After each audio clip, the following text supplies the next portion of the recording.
வெள்ளிக்கிழமை ஜுமாவுடைய நாள் என்ன அமல்கள் செய்யலாம்? ஜுமாவுடைய நாளில் செய்யப்பட வேண்டிய அமல்கள் பல இருக்கிறது. அதில் குறிப்பாக ஜுமாவுடைய நாளில் அதிகமாக துஆக்கள் செய்ய வேண்டும்.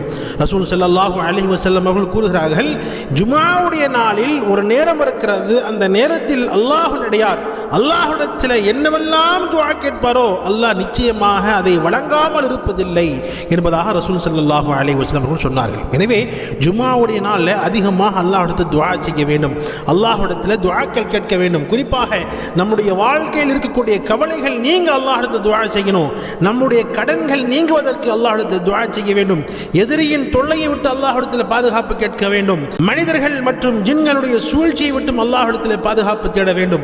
வியாபாரத்தில் அதிகமாக பரக்கத் பெற அல்லாஹ்விடத்தில் துஆ செய்ய வேண்டும். யா அல்லாஹ், என்னுடைய வியாபாரத்தில் பரக்கத்தை கொடு என்பதாக துஆ செய்யணும்.